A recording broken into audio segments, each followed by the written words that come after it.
Hello and welcome to a brand new Unsourced Wall Radio. We're having a fantastic little live stream discussion here with my friend Mikhail and the about the original 2009 big blockbuster hit that everyone loves, Avatar, James Cameron's passion project, his Star Wars, if I were to say such a thing, because I honestly think he's gone off like a George Lucasian deep end when it comes to like trying to fulfill his like little niche fantasy trope, fiction, fan fiction, if it were. But introduce yourself and let's get started. Hello, everybody. My name is Mikhail. I'm also known as MLS532.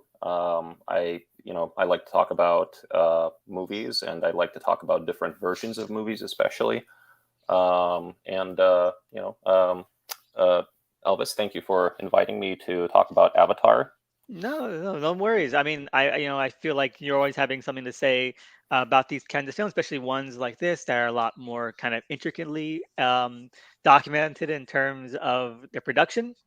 Mm. And Avatar is like really big news right now, and I feel like Avatar is, despite what people say, a watermark in terms of like pop culture history and how people perceive pop culture. They might say like, "Oh, Avatar has no pop culture imprint," but the fact that you're saying that means that it does. Okay, even if you think it's a bit of a joke, it's been a joke that's been running for over a decade. So it's just so funny to me that way. But I think that we should probably like just start on our own kind of history of the movie first before really digging into the film. Not maybe leaving some of the more deeper under the surface stuff for later, and just kind of like describe your personal kind of fascination and your introduction to the film and how you feel about it like 13 years later. You can go first. I'll go second. Okay. Well, I remember seeing the movie when it came out, back in theaters like 2009. And, at the time, it was definitely a movie that was, it was said that you have to see it, on the biggest screen possible with all the 3D glasses and all the stuff because it was going to be like a watermark or some sort of new groundbreaking, like, I think the phrase was pushing the envelope in terms of 3D effects. And I've been a pretty big James Cameron fan, like long before that. I mean, my entire family, like we are fans of James Cameron films. Like he is arguably one of the best mainstream filmmakers. Like he probably fulfills that classical idea of the Hollywood auteur as like a big budget Hollywood filmmaker who nonetheless gets to have like his own personal vision and everything. So we were pretty psyched to hear that. Wait, there's a new James Cameron film coming out because it's been, I think, 12 years since Titanic or something, and he hadn't done anything. And suddenly there was like Avatar, and everybody was talking about it. And I remember it being a very big thing. It was, there was all this stuff about like the new technology it was going to introduce. Um, and I remember, like when we saw it, it was a very interesting experience because again, it was like that movie is the type of film that makes going to the theater worth it. It really is. It's like it was very immersive, and we loved the effects, but admittedly, I guess like the plot left us a little. I would say my general reaction to it, and it was kind of mixed. Because so I kind of liked its technical wizardry, but I don't think I liked it overall like that much. It was more like the movie that you saw for the tricks, as we like to say back home. And since then, I guess my opinion of it has gone up a little bit. I think from like a writing standpoint, I mean, I think from a writing standpoint, it's probably one of Cameron's weaker scripts. I mean, because I think Cameron he's a great technical filmmaker. He's like a true visionary, but his writing is more functional, I believe. And it tends to, and at the best of times, I think it supports what he's doing technically. Like it supports his execution of things. And in Avatar, I think some of his weaknesses as a screenwriter, kind of tended to, shine through a bit more than in some of his previous films. So so my opinion of it was mixed, and then after I revisited it recently, I have to say that my opinion of it went up. Um, I saw the extended cut of the film, but it actually made my opinion of the theatrical cut go up because I think for various reasons that I might get into later, I think the theatrical cut is the better cut. Um, but in any case, my general impression of the film has gone up, and I think it sort of has stood the test of time. And now I'm really interested in seeing, like, wait, what is going to be happening in Avatar 2? Because people again are talking about like how, oh yeah, this movie is like, it's like budget is like $400 million or something, and like it's either don't bet against James Cameron or this is going to be like I think some people at least are predicting that like it's going to be a bomb because it's had like no cultural imprint, even though which is weird to me because this is the movie that literally made 3D a thing. Like after it came out, like everybody was like gonna try to do 3D. We're gonna try to retroactively like somehow turn these movies into 3D or whatever, which I think only made seeing them worse because it was like, oh my god, like it looks so dark you can't tell what's going on. Um, but anyway, yeah, that's kind of my take on it, and sorry for being a little long-winded. But I'm looking forward to the sequel right now. Oh, and no worries. I thought that was a really interesting kind of like history that you've had with it. Mine is a little bit different. Now, um, James Cameron, when this movie came out, like I was getting into like really focusing on film and learning more about film and like what really trying to separate and part and sort of compartmentalize it away from just the general sort of idea of entertainment. Like Mm, you watch a movie, you're like, oh, that's just a movie, but now you're really trying to get into like why it's made this way, what the directors are saying, like mm, understanding what production side of things are, and like you're trying to form like, oh yeah, it's my favorite director because they always do this kind of stuff. mhm, So Avatar was like on the cusp of that when it came out, and so at that point, like yes, I had known Terminator, Titanic. I obviously Terminator, young boy, late '90s or 2000s. I thought they were fantastic. Titanic. I we had the two VHS sets, that gigantic brick of a thing. So we used to For watch all Titanic? for Titanic, yeah, at my Oh house. yeah, I only I never actually got it on the VHS.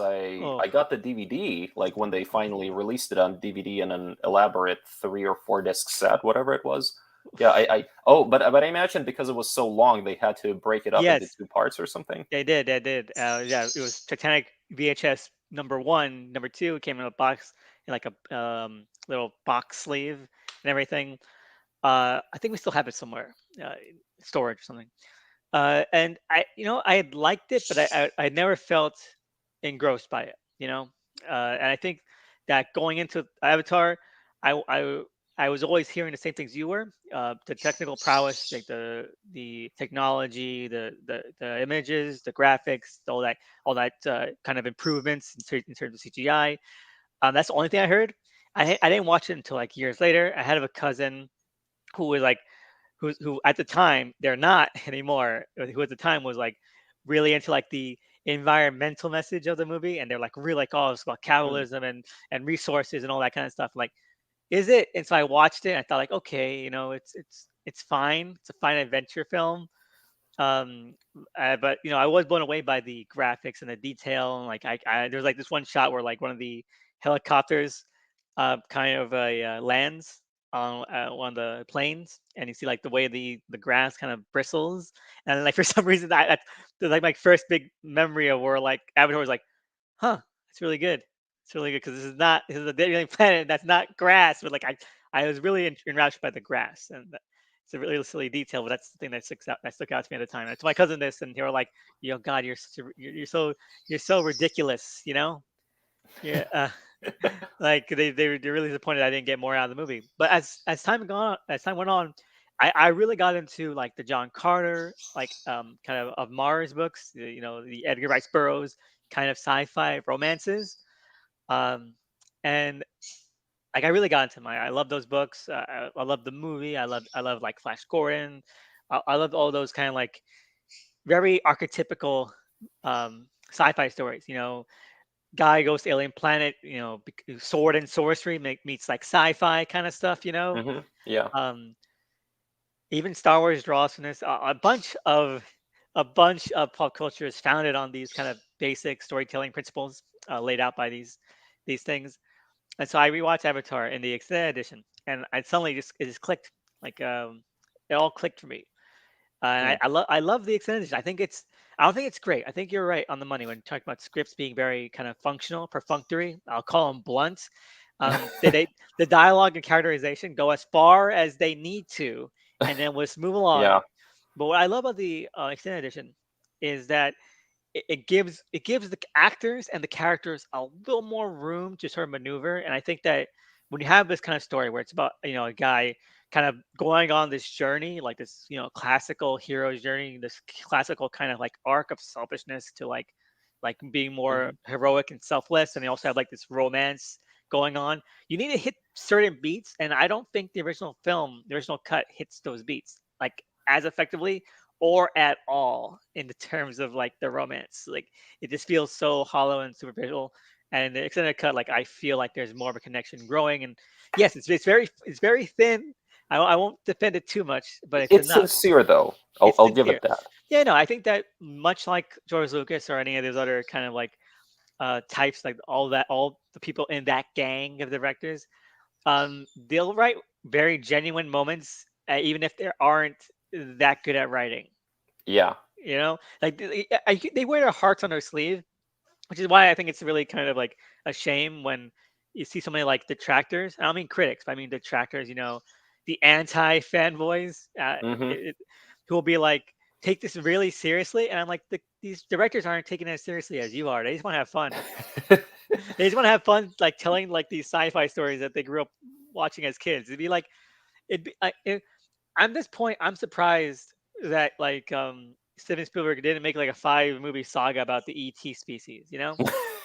Like it feels like he should have done that. We would have had like these three directors who are all part of the same kind of clique, like having like these insane sci-fi sagas based on something like his kids.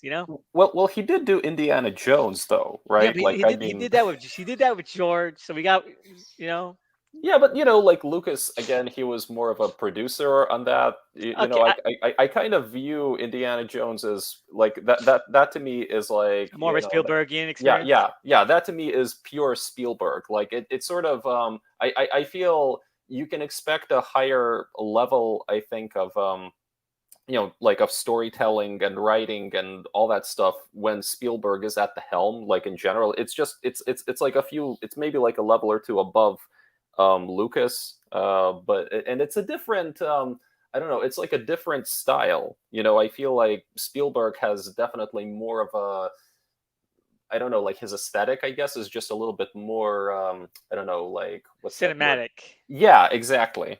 Like I know, I agree. I watched the Fablemans recently. And I'm like, yes, you know what? You're right. You're right that Spielberg is more Indiana Jones. He married what's her face from Temple of Doom, anyways. Christy Al? No, wait, was I I was forget her You're name, thinking but of Carrie Allen from the first movie. okay, yeah. Then I unfortunately Yeah, forgot we'll the we'll name look of it the up. actress. Now Yeah. I'm gonna need to wait for like 5 minutes. That's okay. Sure. All right. We'll be right back.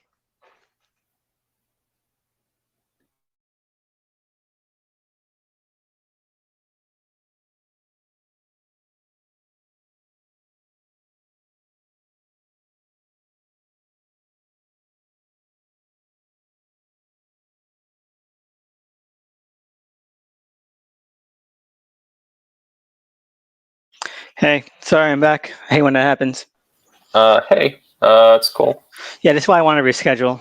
Um, but yeah, no, it should be fine by now. What were we talking about? Uh, I think like we were talking about briefly, we were kind of talking about Indiana Jones, and also the actress's name from Temple of Doom is Kate Capshaw, and she Kate plays Capshaw. yeah, she plays Willie Scott. Yeah. And also, I just wanted to, but like I wanted to go back actually to what you said about, about the idea of like having more character beats and stuff like that, like how you need to have that in a movie, Yep. for these stories to work.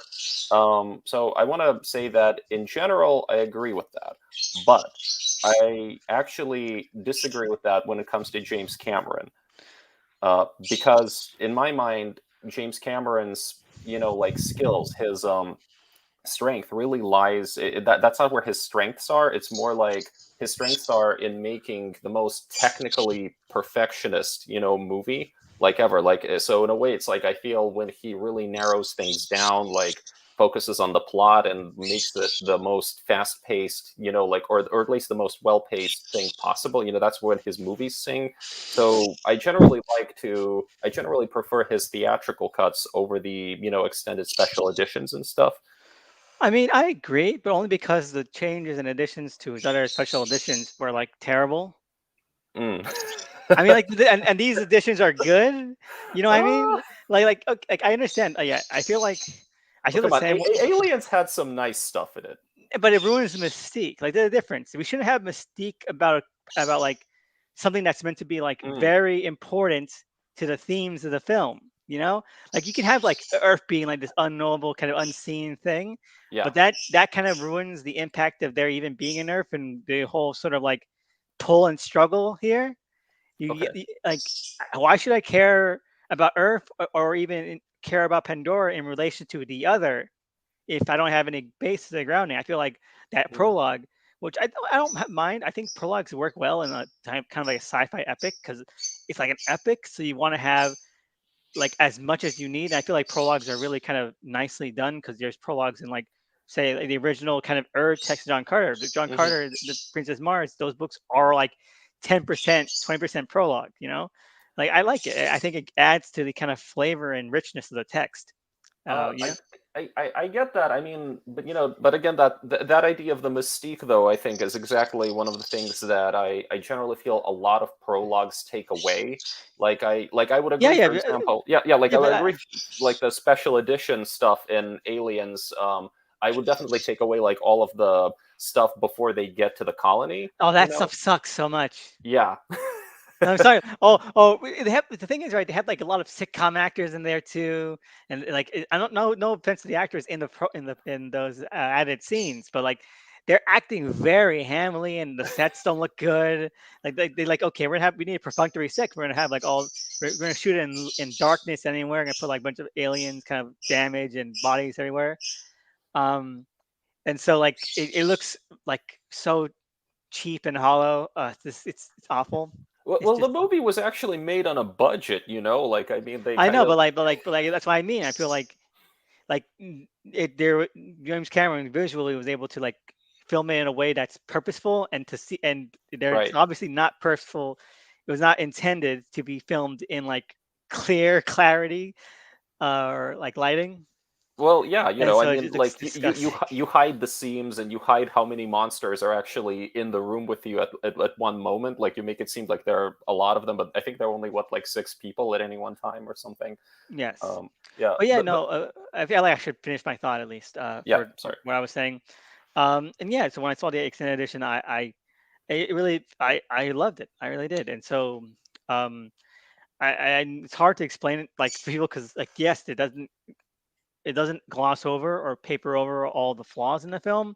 Like even in like the genre this is in, like that planetary romance, it's an old kind of genre that is steeped in what you call it in very outdated tropes and cliches that I think that every sort of movie that dips into this, like even the new Mario movie, like Mario as like a as what they say is like the kind of framework of that series has ties to this genre, to like this basis of like how to do like from another world kind of hero kind of things, and they, Hmm. they they all kind of try to fix things the same way, and sometimes it works, sometimes it doesn't. And I think with Avatar, it doesn't quite gel together, even if I really enjoy like the more fuller, richer experience, in my opinion, that the extended edition provides. But I am excited for the next film because it's longer. I like by like 40 an hour, 40 minutes to an hour, Hmm. apparently. And I think that if there's more intent there, and I think Cameron, like he's been going on and on about how he drew away a couple of scripts. He wanted to make sure that everything was in tune, everything was perfect. I think that maybe like there'll be less moments or places where things had to be cut. If everything was more, I think, precise, then that gives me hope for a sequel. I'm excited. I mean, I think one reason why I was already kind of excited for them years ago because they announced like Cameron, I think, announced that he was working with maybe three teams of screenwriters or something like that for each film that was supposed to be there. So I think there were maybe four to six writers that he worked with, and in my opinion, that was a good thing because some of those people, are very talented writers. I think Josh Friedman, for example, he's a great screenwriter. He did the Terminator television show, which, from a writing perspective, in my mind, was superior to the source material. And I find that his films in general tend to, the scripts tend to be better when he does work with another writer. Um, so, so in that regard, I was like, okay, well, that would mean that for the scripts for the other movies are probably going to be a little better than the script for the first film. And the fact that he actually took the time to work those things out before going into production, which is, I think, today a great luxury. Like, a lot of movies go into production before a script is even finished. Like, so I think that like gives me a lot of confidence in the sequels being an improvement on the first movie. Yeah, yeah, definitely that. And I also think that Cameron just must really love what he's about to do with these, like to be that like enthusiastic to do all this prep work. Like that's the thing. What makes me most excited is the sort of nerdy enthusiasm, that is a display here. Like Yeah. I can't. I find it. I'm not gonna say can't, but I find it harder to hate or dislike something that is just so like innately a passion project. It might not work unless it's like really terrible or it's coming from like just a really sort of dingy place. Like I just it feels like okay, no, this is what they want to do and they can do it. You know, like Yeah. like I feel like at that certain point when you have like directors putting their money where their mouth is, putting their own stock up, Hmm. or or they're like in control of these projects. Like what else can we do? Like people, I think like a lot of fans, they're like, well, why would they allow him to do this? Like you see that with George Lucas's products when he would come out the prequel. You see that with M. Night Shyamalan. Every time there's a new movie, you see how Cameron like, wow, I can't believe they're wasting money. Like yeah, they're wasting the money. We're like, it's not like they're using our taxes to make these movies. No, they're using their own money. You know, they Yeah. want to come out of these films to tell like their own personal kind of story. Um, so like if that's the story he wants to tell, then I'm glad he's really excited about it. I'm glad it's not like something like hollow or superficial. Like I want to bring up Max Landis, but I think Max Landis will come whenever he comes up like this big epic idea, like he wanted to make like a Bright trilogy. And if you read the original script, like the original Bright script is just so I haven't actually seen the first Bright. I think I tried at one point and then I I like just it. didn't. I like it a lot, but that was after like David Ayer rewrote like 80% of the script. Mm.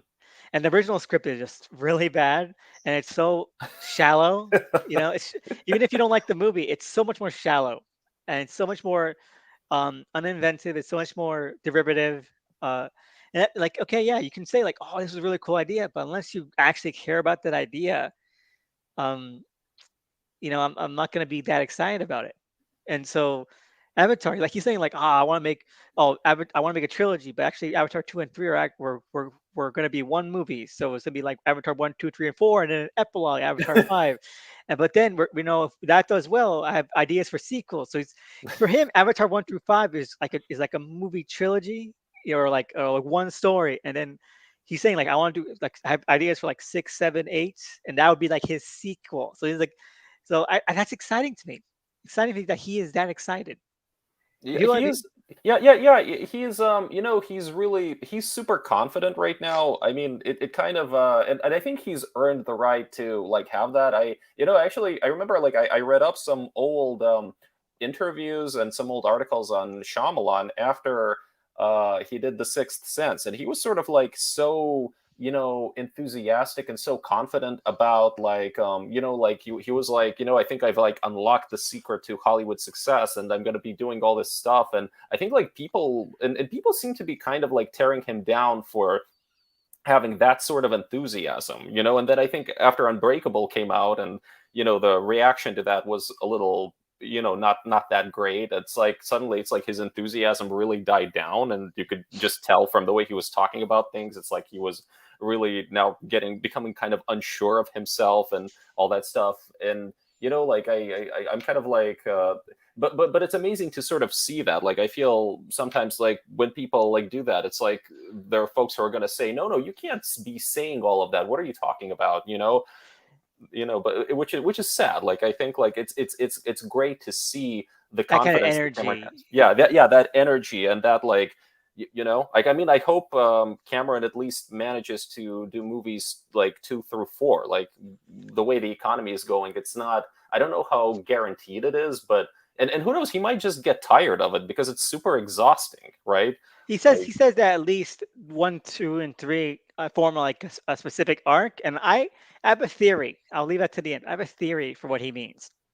hmm, Um, and I think it is a very after that first trailer, I'm like, okay, now I understand why he's saying this has to be like 5 movies or 7 movies. That first trailer that came out for Way of Water, I'm like, yeah, no, now it makes sense. I get it. I get the game he's playing. But yeah, no, let's if you want, let's dig into the film. okay. Yeah, set the stage. And now I primarily I rewatched the extended cut much more than the theatrical cut. I've seen the theatrical cut like I think twice. Once when I first saw it, and then once like yesterday. So a lot more of my ideas, my thoughts will come from that. But like I said, we've talked about like the prologue. So I feel like we should probably go into like what that prologue even does and what it means and what it says. And you seem to have like you seem to be coming from more of like a not really necessary place, but I want you to expand on that. So here's the thing. I find that Hollywood movies in fantasy and sci-fi in general have a tendency to do these prologue sequences, which are primarily for the audience.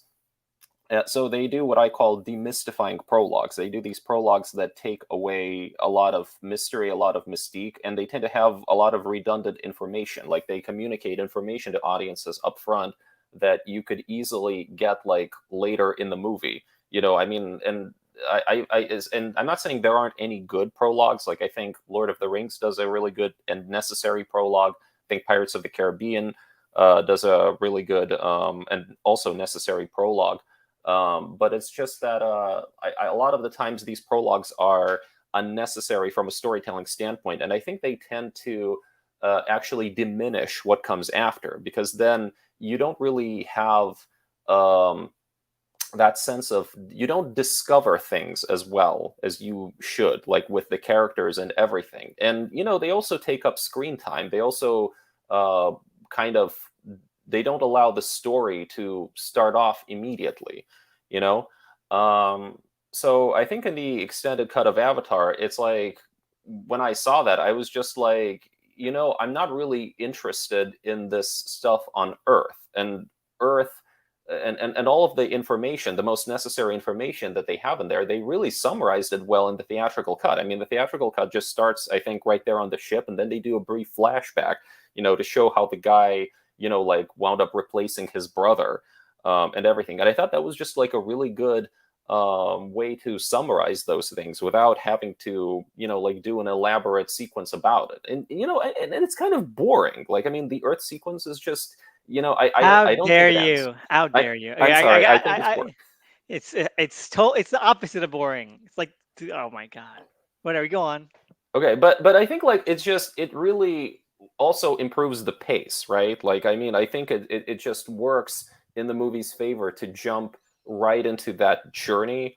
And and you get like the info that you need about Jake Sully, as the movie goes on. Like, I don't think that prologue establishes much of anything more than you really needed, at its core. Like, you get a lot of that stuff in the movie, and so, yeah, like, to me, the theatrical cut benefits from not having the Earth prologue.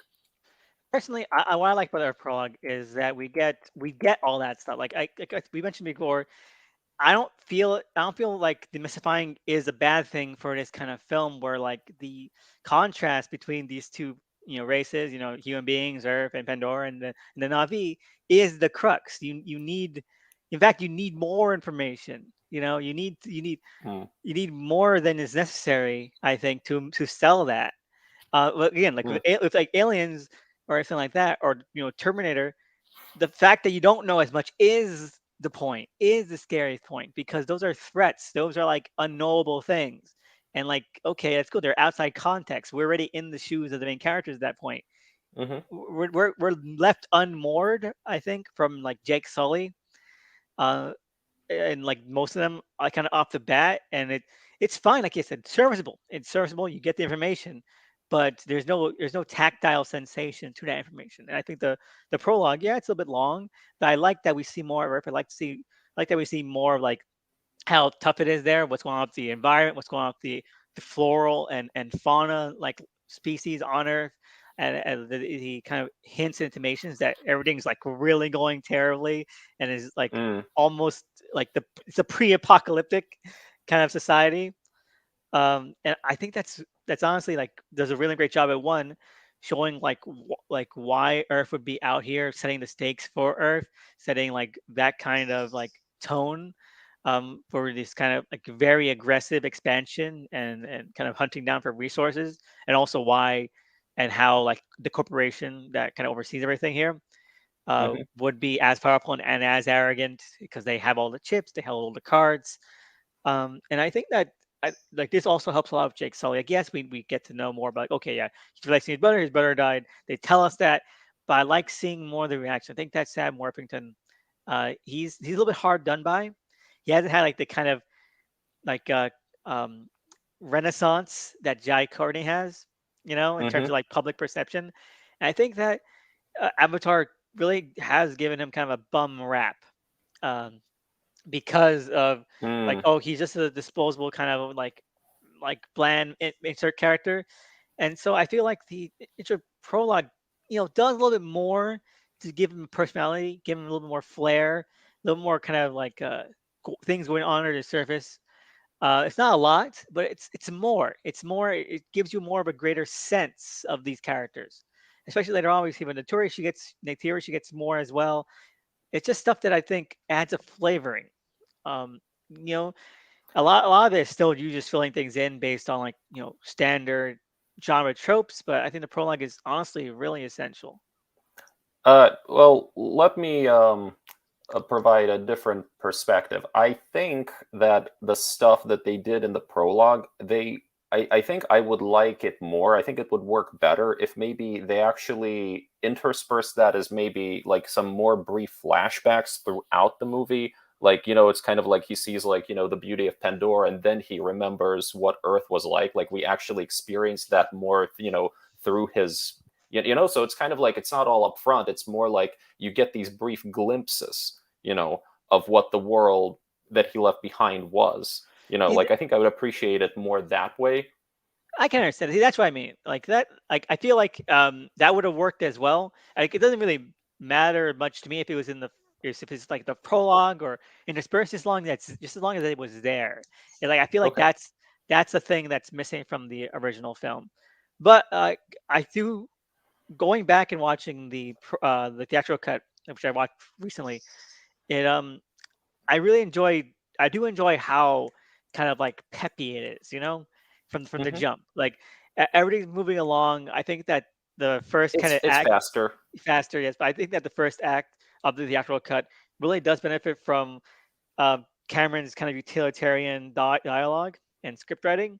Yeah. Yeah, it might not be that like conducive to like really engaging like plots or like or scenes in terms of like characterization, but it does make for some really sort of gives it like a nice kind of momentum, you know. Yeah, and I really think here's the thing. I really believe that's what Cameron really excels at. He's really great at pacing and momentum, and just the general. mechanics, I think, of a story. Like, and so when you put all of those things together, it's like, I mean, in my mind, Aliens in its theatrical form is a masterpiece. I think Terminator 2 is a masterpiece, but mostly because they really allow those, his like technical strengths to really flourish. You know what I mean? Yes. Yeah, and so I think, like, yeah, and I think Avatar already, even in its theatrical cut, is maybe a little distended here and there, a little Oh yeah, shaggy, definitely. I you know. think that comes across more in like the second act, as we're moving along, because you have to kind of jump back and forth a lot more, and I feel like the middle is definitely where this really does start to come to a halt a bit because you're like, okay, we got to go like back to the military stuff, go back to the Navi stuff, and I don't think they quite knew how to balance that out in a way that serviced both plots, because you Yeah, have to. And I feel like it's helped a little bit in the extended cut, but I think it's also made worse in the extended cut, depending on how you frame it. Because yeah. I don't think there was ever any salvaging the military or human side of this story. Um, I'm saying like, like, you have the mean soldiers, and you have that nerd that's jealous of him, and that's all they get until the third act, until the Yeah. climax starts happening. There's a nerd who's jealous, and okay, that's it. That was it. That I'm actually having a trouble placing it because I'm not even sure that was in the theatrical cut. To Wasn't be it? honest, I'm yeah, pretty sure it was. At least he had like at least one or two lines. I don't think it yeah. was. I mean, I remember. I think in the deleted scenes, it was way more Yeah, it's pronounced, way more right? pronounced. It's way more pronounced in the lead scenes. But I watched the theatrical cut like yesterday. Um, I, I feel like given that that's all he gets, it's I'm noticing it more. You know, because Okay. after Jake meets his Harry and goes to like home tree and all that. Um, he every line that guy gets for like the next 40-50 minutes is, oh my god, I'm so jealous of Sam Worthington. He gets like, oh, he meets the prince, he met the princess, like, oh my, it's All so right, bad. right. I studied the language for like years. Like what the hell? Yeah, and I feel like James Cameron clearly, and I think rightfully, prioritize the Navi stuff because I think even in the extended cut, that gets a lot more play. That becomes a lot more richer. That gets a lot more substance and depth to the characters' interactions, dynamics that Jake starts to kind of integrate with. But there was nothing even in the extended cut that buffs out the human Earth side.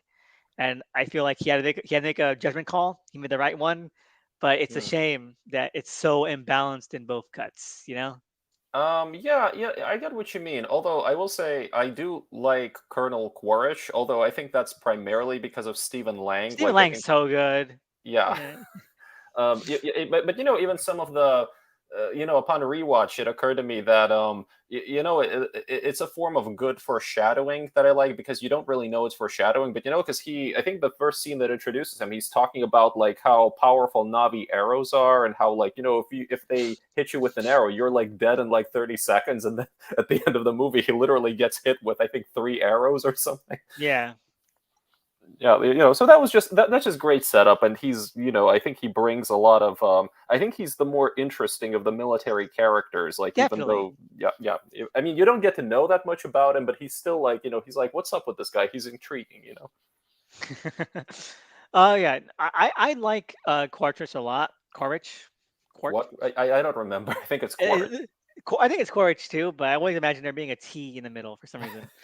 Uh, but Quaritch, as well. He's again, it's mostly because of that energy, that kind of magnetic kind of charisma Stephen Lang has. A lot of his a lot of his dialogue is bunk, like that.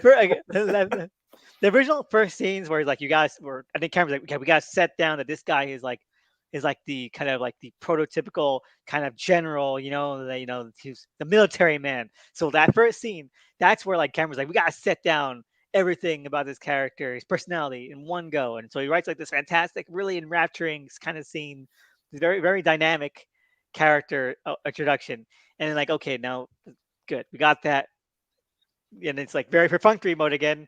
That's out of the way. We don't need to do anything like that again. So it's just like, oh, Jarhead clan. Like I hate that. I hate that line so much. I hate Hmm. it so much. It's so corny in like the worst ways, and I think that I think Jake is written as well to be like both cool and also a dork, but I don't think it's intentional that he's meant to be a dork. I think that he's Cameron's idea of like a very kind of like not smooth, but also like kind of radical kind of Mm-hmm. soldier. Like on Earth in the prologue, he's like hard drinking. He's like so cool. He's got like a band like motorcycle shirt on. He gets kicked out of bars. He's a rebel. So I think he's got very kind of idea of that. And I've heard like that if you saw the new Mr. Sunday movies Mm. video on Avatar, they came out like the other day. No, I don't think I have. They mentioned like during Sam Worthington's audition, he acted very belligerent toward James Cameron, and that's what got him the role allegedly. Like he was like, oh, ugh," he was like kind of like really sort of like being really aggressive during the audition process. And like, okay, that's kind of like where James Cameron was for his character. And whatever that audition may have been like, I don't think Sam Worthington really sells it. He's too much of a cheesy nerd. Like the movie, he's like very. I think that James Cameron has two kind of sides. He wants Jake to be cool, but also he has this very definitive idea of what like romance is. You see it in Titanic too. You see it in Battle Angel Alita. One of them has to be the dork. One of them has to be the cool one, and then Mm. hijinks ensue. All Yeah, right. that's interesting because when I think about it, I mean, when you think conceptually of who Jake is as a character, like you can kind of imagine, man, this guy would probably be like a darker, kind of edgier, maybe grittier kind of guy because he lost his legs. He's I think probably that's what he wants it too, but he yeah, wants to do both of these tones. He wants to do both like yeah. action. He wants to do romance, and they're conflicting. It's like it's same thing happened to Lucas. Yeah, it kind of feel like when I think about it, yeah, it sort of feels that throughout the movie, it's like whatever darker edges Jake was supposed to have, like it's maybe like they've been sanded off or something, you know, um, and that's kind of that's kind of a loss, I think. I mean, and we're talking about like if we're gonna talk about Elite a little bit, I mean, I think it's interesting how the Hugo character, like he kind like Hugo kind of has that kind of darker side to him that I think really works well for that character in the context of Alita. Like I kind of now wish, well, I wish like Jake had more of that. That would make him more interesting. Oh yeah, no, definitely, and like Cameron working on all these scripts at in around like the same kind of 5 or so year time frame. You can see a lot of his kind of like what he was thinking character wise and emotionally kind of carry through. That's why I like to think of these three films like kind of a trilogy of like James Cameron's passion projects that have to do with tragedy and romance. You know, Hmm. Yeah.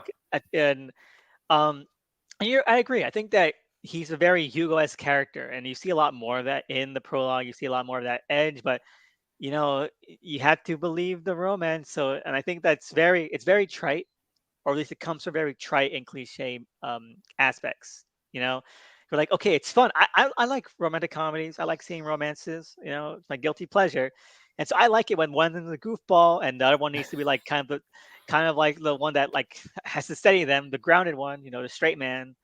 Like in Titanic, Rose is the goofball and Jack is like the straight man. In Alita, Hugo's the straight man and Alita is the goofball. And here it's like, okay, yes, I get it. It makes sense. Hmm. That's the kind of humor and that's the kind of like love dynamic he likes. He's comfortable writing, but it gets in the way. And I think that um, it makes Jake less of a defined character or consistent character, which I think also adds to the fact that people act like he doesn't have one. Yeah. Like it's hard to like really believe in Jake as a three-dimensional, fully developed character if he's kind of switching up on a dime like that all the time. I mean, I think the fact is that it's like ironically, I think he might be the least interesting character in the movie. Like I Oh, mean, definitely. just rewatching it, I was like, I feel like Neytiri is like so much like there's just so much more there. Like she's so much more intriguing and interesting. And sometimes, like, I wonder, man, like maybe the movie would have been like better if they had sort of done it from like Neytiri's perspective. You know? Yeah, like that new Dune movie pretended it was gonna do, but then ended up not doing. Oh well. I guess, yeah. I didn't get that impression. Although, yeah, I see what you mean because they did like a whole prologue there, right? Like from Yeah, her which standpoint, is and then so it's lame. Depending on they didn't commit. I hate that movie for not committing to anything.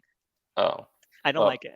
I don't like it. that's a whole other discussion. I think. It's a 0 out of 10. For everything it does right overall, like oh god, I detest it. I detest it so much.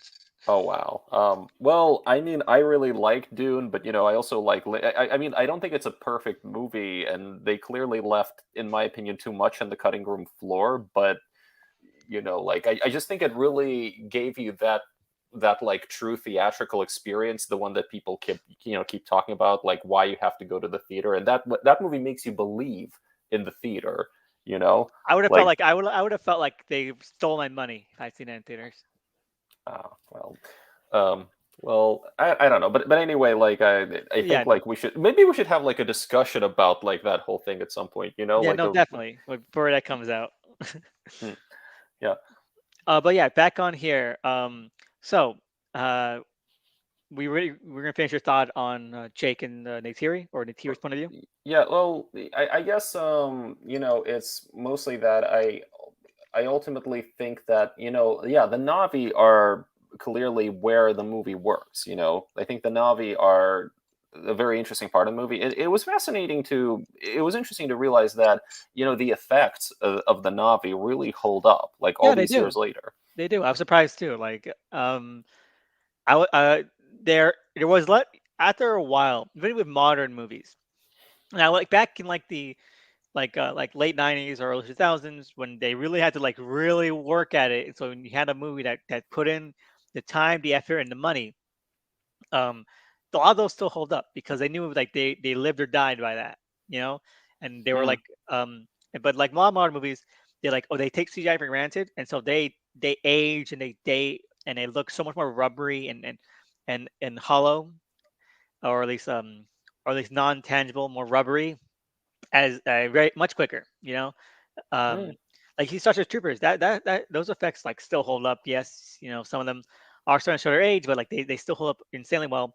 And Avatar, it's like 13 years on, and they hardly have aged those effects. Like a lot, like yes, I think some of the animals are seem a little bit more kind of like plasticine, but the Navi Hmm. themselves, they have a lot of dimension. They have a lot of weight, and you kind of believe in their impact around their surroundings, which I think is really good. Yeah, I mean, I like to think that at least part of that is because of their mocap. Like it really helps, like when you have actual like actors, even if like they're dressed in pajamas with all those lights on them and everything. Yeah, Like it really helps to give them that sense of tangibility. And yeah, I think I was reading an interview with Bill Nye a few days ago, and like, and if you've seen Pirates of the Caribbean 2 and 3, I mean, those effects like still hold up. Like, I mean, Davy Jones, still looks incredible all these exactly. years later. Yeah. Yes, 100%. Yeah, and I think like part of that is mocap. You put people. Like it's better when you don't interact with just something that isn't there. It's more like no, you have like a flesh and blood actor to interact with, and that already just gives it a different dynamic, a different feel, like a more immersive and tangible feel. Definitely. All right. As we can move along to like the next chunk of the story, which is well, we got the prologue. I guess we can talk about the kind of setup of the Earth flaw a little more in depth with the corporation Unobtainium, Oh, Sigourney Weaver, unobtainium. which I feel like this movie totally stole the core's thunder. The Thor the core came up at first. It was a joke there, The core. Oh, that was when did that come out? Was that like like 99 2000. 2000? Yeah, like wait, they had unobtainium in the core, really? Yeah, okay, in 2003, 2003. But yeah, the core, one of the scientists it creates a super heat conducting or heat resistant metal, lead shielding for the ship so that I can go into the Earth's core. And that metal he's developed, he calls it unobtainium as a Oh joke. my Everyone god. like I call it unobtainium. Everyone's like, oh my god, like I find it funny. Um, so yeah, no, it's. Did Cameron watch it? Or did he come up with it independently? I don't know. I don't know. Um, are they both referencing something older? They might be. Um, but yeah, no. If we can talk more about like how this is set up, like what do you feel about like the kind of science military characters and like their whole plot? Like you have Michelle Rodriguez, you have Mm. Sigourney Weaver, you have her assistant, you have Giovanni Ribisi as the corporate kind of stooge. Like give me your thoughts. If you want to go in depth on one of those, you can. Just in general, if you don't feel like it though. I mean, I don't know.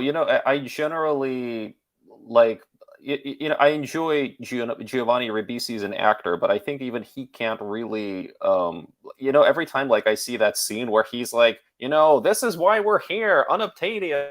Like I mean, he has like this super expository monologue, and it's just to me that whole scene does not work. Like I don't know. No matter how many times like I watch it, I'm just like, oh god, I wish it was over already. Like. He doesn't feel like an executive, and I think that might be the point because they clearly wouldn't put someone like really that important on a spaceship and send them like 10 years away to a different planet where they might die. So I feel like Mm. maybe the implication would have been that he's just some sort of like annoying middle manager that they felt was expendable. I mean, maybe, but like I feel like Aliens is the best James Cameron screenplay, and one of the things that I love about it is how the character of Burke is written, because Burke is very much like a Yeah, middle management kind of guy, and I feel yes, he's written so much better than Giovanni Ribisi is in he is, this movie. he is, and I feel like also a part of that is because Giovanni Ribisi, his performance, not to denigrate him, he plays characters like this before, and he still does. Like this is his bread and butter, like very kind of like over the top, very high pitched, very annoying, distracting characters. Um, and I think that only exacerbates the problem. Meanwhile, yeah, Paul Reiser, who's definitely playing it more calm, collected, a little more reasonable. He's got a warmth to him that Giovanni Ribisi doesn't. He's a little bit more of like a kind of a weevil of a guy. Um, Yeah. and yeah, the writing itself is just so like blatant over top. It's so nebbish, at times.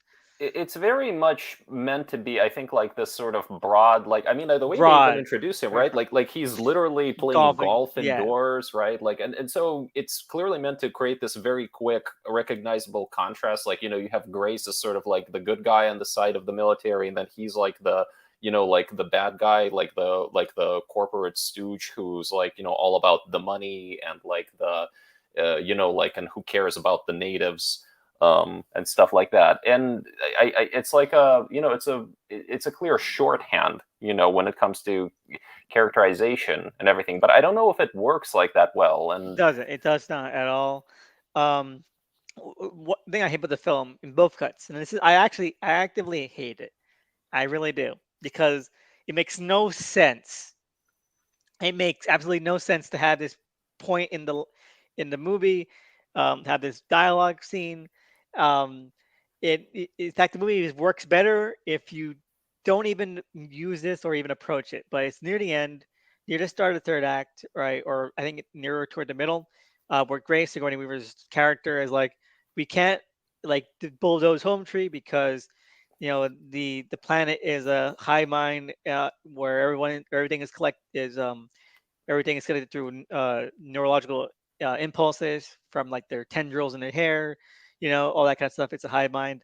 And then Giovanni BC, who is on a military um, base that was shuttled there through rocket ships through space and was in stasis for like 6 years. They say it takes like 6 years to get to Pandora, and it's surrounded by aliens that have I like think he that said like, "What are tentacles. you smoking?" Yeah, or something. like, "But what are you smoking in there?" Like, what are you talking about? You're in a sci-fi movie, just sci-fi stuff going all over the place. So you can't keep wrap your mind around like hive minds. I mean, he's sort of been there for a while, right? Like he's Yeah, they have received been. all the scientific reports and stuff, and it's Yeah, like, wait. So is this like even the first time he's hearing about this? Because I, they I, I have would imagine, studies.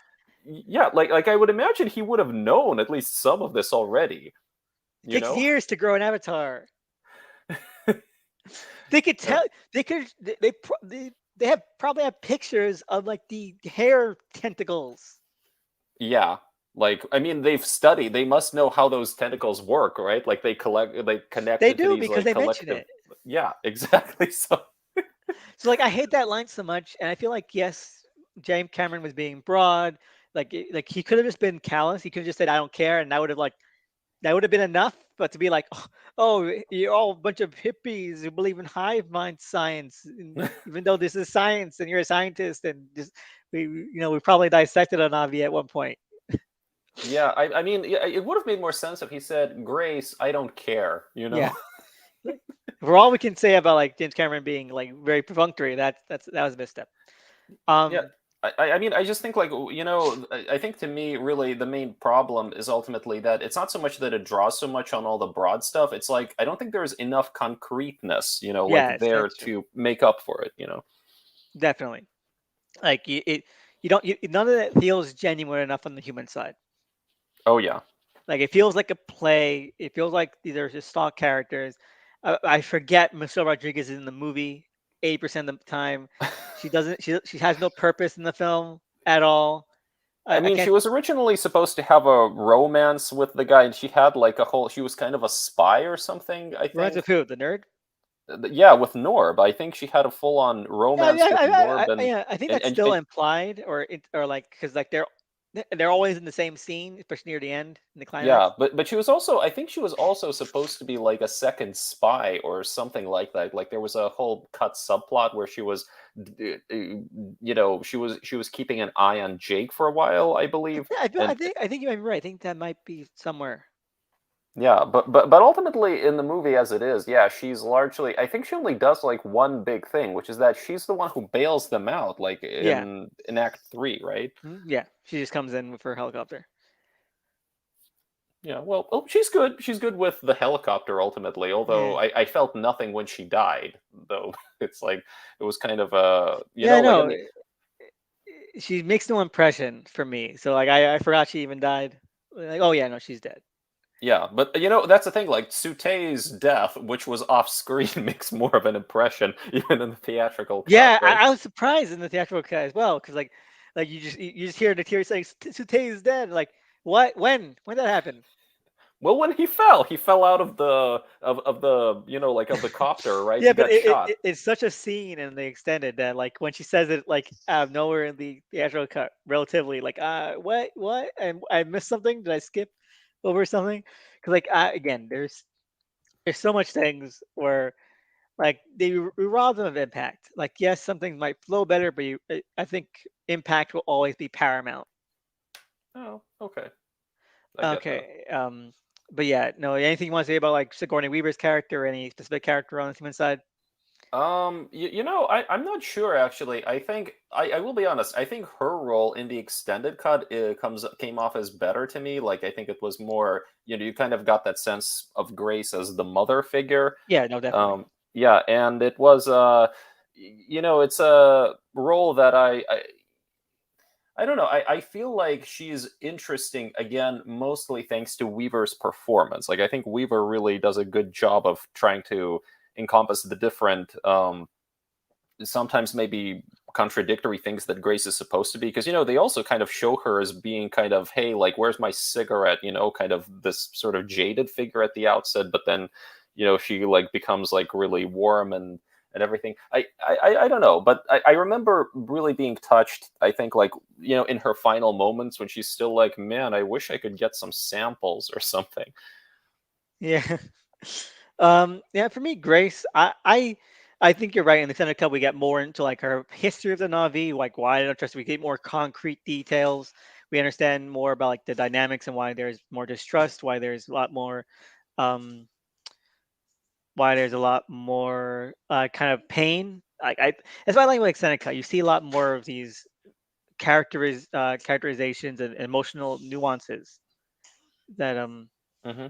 that are just lacking. I like these touches. Like yes, the movie gets longer and it's already infamously a long movie, but like if we're gonna be there for a while anyway, I'd rather get more of a shade about what who these characters are. Okay, yeah, that's fair. But yeah, no. I can't think of anyone else. Like, does their assistant do anything at all? He's played by like a well-known actor. Right? That guy was in like Inception. So like, but he does nothing. He was really? I Yeah, don't remember that. yeah, he's the van driver. Oh, yeah, yeah.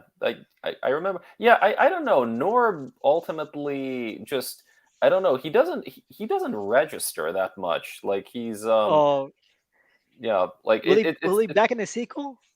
I don't even I don't remember. Like I don't remember that being in the I don't think he was announced like in the cast. Like I think they might be bringing back like the characters who definitely worked like Quaritch I know is coming back, but I'm not I don't think like Norb was even I don't know. We should probably read up on that. I mean, it'd be so funny that now that they have now they know how to like transfer consciousness. That the guy who's obsessed with avatars doesn't become one. Like Hmm. you have Sigourney Weaver. Grace is reincarnated as Jake's daughter, which is insanely Oedipal. And it's Eh, it's I have not thought of it that way, but it is because like I feel like going back and rewatching it, it's so clear that whatever happened, it might not have worked to like transfer consciousness, but it worked to at least capture it. hmm, Like she sees Awa. She's clearly in connection with Awa mm-hmm. as she dies. So I'm thinking like that's probably like the intent. That's probably the implication that she has literally been reincarnated because like all the minds kind of like are stored within Oh no no Pandora. that part I got. I mean I Yeah. remember Oh, it seemed very clearly being sequel setup that like her status is kind of was deliberately ambiguous, but there was that kernel of an idea that yeah like some part of her still exists and maybe like I remember imagining maybe yeah. There was she's gonna like speak for the tree or something like yes, exactly. That's what and I remember hearing rumors, fan speculation, like from like 5 years ago, saying like, "Oh yeah, no, in Avatar 2 is gonna end. The ending's gonna be that Grace is like alive inside Pandora, and she's gonna speak to Jake in his dreams, stuff like that." But now that I see the trailer, like, okay, no, it makes more sense that I believe that James Cameron's idea of why this is like a 5 movie arc, 7 movies, is that he's going to track the life and times of Jake's daughter. mm. And that's why I got Sigourney Weaver back. That's why we're doing the de aging, and that so that like say like Avatar probably doesn't come out for like another 15 years. You do these time skips, time jumps. You can still have Sigourney Weaver play the same character years older. Oh that would be pretty interesting and I I think Jake's guess gonna die at the end of the third movie. I And mean, I actually got the impression he might die in the fourth one because I remember hearing that they keep talking about some sort of like if we ever get to Avatar 4, it's like in the beginning there's going to be like a really big like shocking twist or whatever because it's like so I kind of imagine that might be something that happens in the fourth one. I wouldn't like I can see that, but I wouldn't want it to be something that happens at the beginning of something, you know? Hmm. Right, but in the fourth one, he said in the fourth one where he said like, "Oh, we're going back to Earth," so maybe they'll need something from there, or it'll be like it'll begin by them like kind of going back there, and like we don't really know until then. Oh, I don't know. I hope they never go to Earth. Well, It's just Cameron has said that yeah, the last like either like 4 or 5 there is going to be set on Earth. really Yeah, oh. Well, I mean, then I hope it becomes then I hope it's interesting. Like I mean, it's just I mean, maybe yeah, like maybe they can't keep mining Pandora for its like for its visual interest. So Earth could be interesting, but or at least I hope they make it interesting, or maybe maybe they'll make it different than what we saw in that prologue sequence, which was cut because right because that's like not canon anymore. yeah. James has said that his preferred cut is theatrical. So I Hmm. don't. Who knows? He could probably like just totally switch it up. Definitely. But to get more back on track, with the film, I guess the next logical step is to talk about the Navi themselves. Okay. You can take the head, like same as last time. Is there anything specific you want to go into, or more in general about the characters? I know that Neytiri is pretty much the only one that Neytiri and Susie are the only ones that stand out, at least to me. I mean, I don't know. It's interesting how it really feels like a lot of thought was put into Navi culture. And obviously, they are based. They have a basis in Earth history already. But at the same time, like I really love the world building that this film does when it comes like to the Navi. Like and how they live and how they interact like with the other creatures. And I think like they actually do a good job um, giving you an idea of Neytiri's family. I actually kind of like, there are those scenes where you see her interact with her brother, her mother, her father. I actually liked all of that stuff. I think that stuff, worked well despite the fact that the other family members don't have that much screen time. Like there's a real, like you get a good sense, I think, of those dynamics. Um, and I mean, I'm hoping I'm hoping we get to see like more of that Navi exploration, I guess, because the world building in this movie really is incredible. Yeah, I know. I totally agree. I think that um Zoe Saldana does like an amazing job, honestly. Like I think she's really underrated for her performance in this film. I think everyone focuses on what they don't like about Sam Worthington, that they kind of Yeah. overlook her. Like she really puts in the work. She makes you believe in this character a lot. I How much of it is the mocap and how much is what the animators are doing, I think it's up to debate. But there's a lot of emotion like that's being captured through performance, through the Hmm. vocals, through like the physicality. Um, and it's totally like believable. I think that's also part of the reason why Sam Worthington does get kind of denigrated a lot is because like when placed right alongside Neytiri, he becomes even more washed out. Yeah, he pales in comparison, That's what I mean. Yeah, fails. Yeah, and it's like, and I think like part of the maybe part of that is because Neytiri is she's she's a true Navi, right? Like she's already a representative of this culture, so she is like he's kind of learning what it means to be like a Navi, what's what it's like to be in an avatar body, whereas like she is already like fully formed, and I think that already makes her way more intriguing because she has like all of this like history and knowledge that he doesn't. Definitely. Um, and on your point about Nabi's culture and society, and that's what makes me really excited about the sequel and like why we're how we're gonna see like how Nabi relate to each other a lot more. We have these characters, their children. I think that's honestly really exciting. I think it's probably my favorite parts of like the trailer is showing Mm. like they feel like outcasts because they're the genetic abominations that shouldn't exist. Um, you Mm. know, the joke. I mean, it's true. It's true. I think one of them has like a different number of fingers on one hand. Um, and they're outcast because of that. And also we have like the difference between like the water navis and like the regular ones, the tree ones that we followed in the first film. There are design differences, there are cultural differences, and you see like there's a little bit more isolationism going on at play, which I think Hmm. is probably Cameron um, maybe reacting to some of the criticism from the first film that the Navi were portrayed as a little bit too harmonious, and now we're saying that there is division and sometimes self-inflicted division among them. So they're still tribal in a way. Yeah, I actually think it's interesting that the idea that there are different tribes, I always felt that was kind of glossed over in the movie, right? Because Mhm. it's like it turns out that, wait a minute, there are all these other tribes that they just they go, they visit them, and then they build a really big army. And then I think it's interesting how, yeah, there was no attempt to really delve. Wait a minute, like who are these other tribes? Are they like identical? Are they kind of like, what's their specific, like, how are they different? Like what's the relationship there, like between these different tribes? Definitely.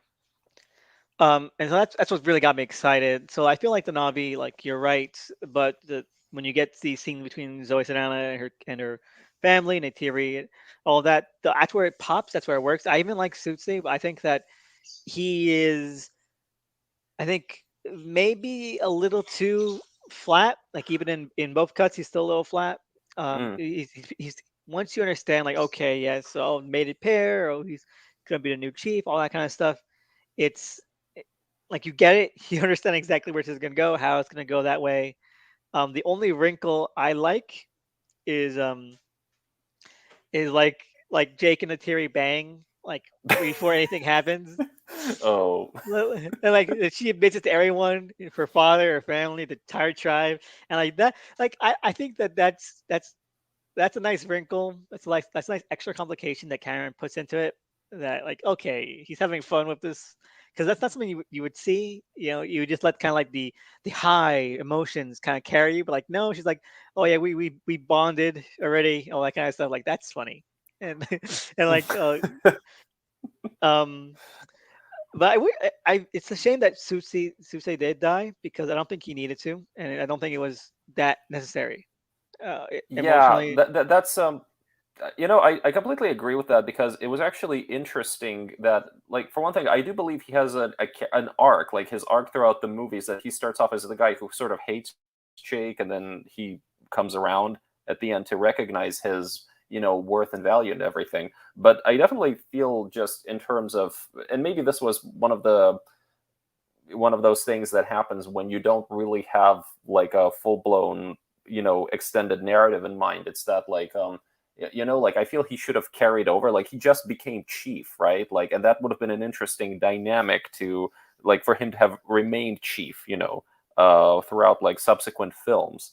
But now instead, like, he sort of just dies at the end of the first movie, right? So then presumably, I guess, Jake and Tiri become the new leaders and stuff.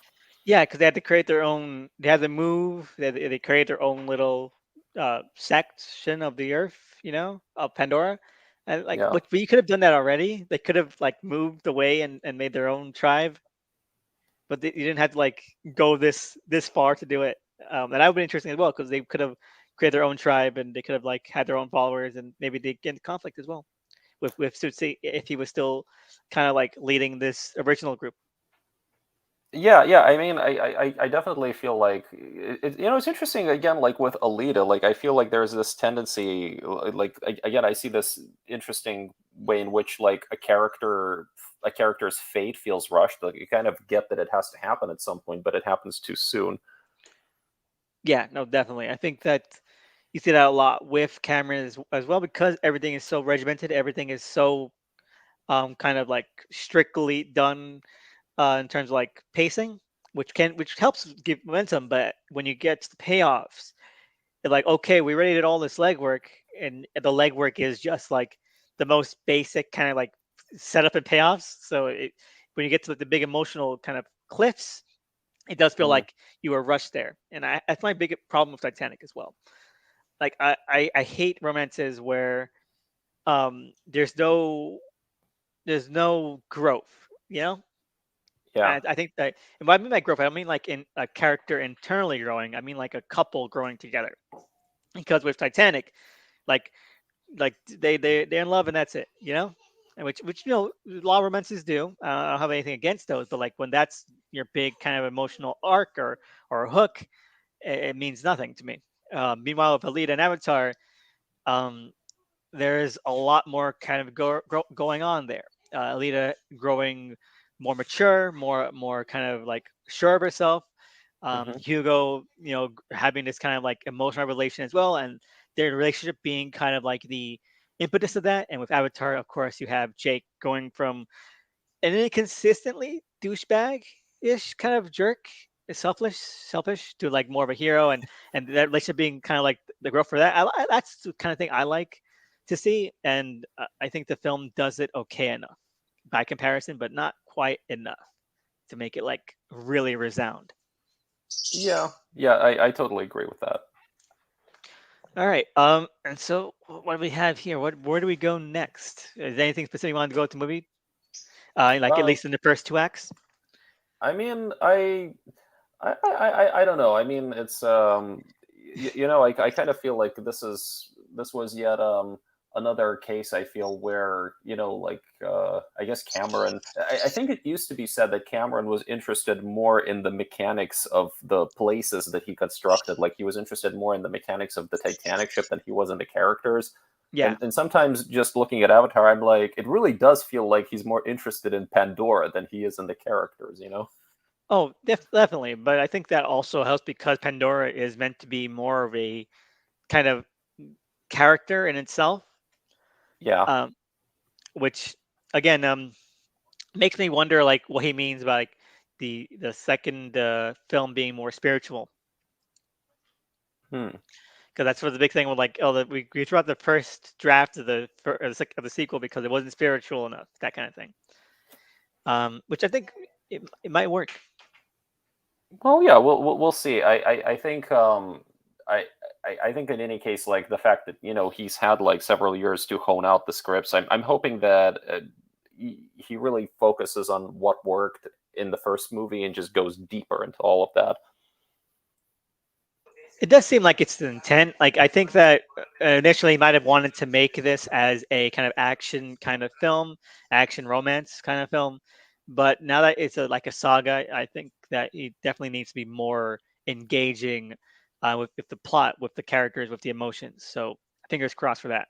But let's go into like the climax, which I really love. I really Oh love it. yeah.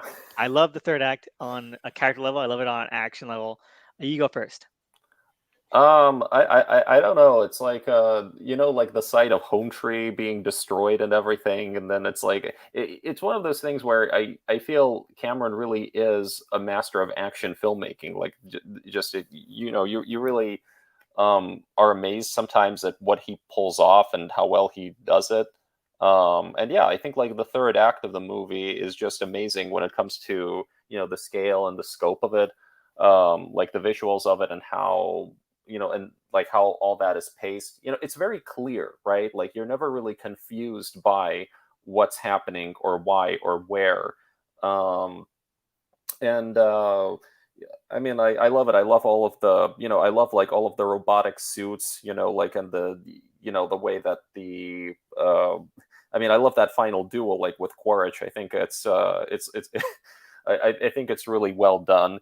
Um, I don't know. I just think like it's like that third act might be again where you see Cameron at the height of his powers, right? Like, and I guess I wish more of the movie was kind of like that. Oh yeah, no, I agree. And I feel like it there's a lot more that Cameron can say through action and like the choreography and kind of the editing of those fight scenes, the pacing of those fight scenes that elucidate a lot more characterization than he can through dialogue sometimes. Like it's those moments where I get a lot more of a sense of Michelle Rodriguez's character or of Norb. Like I think Norb gets a lot like becomes a lot more interesting in the third act as he's kind of like going like kind of like in his avatar body trying to like help. There's a lot more of like emotional arc going on there.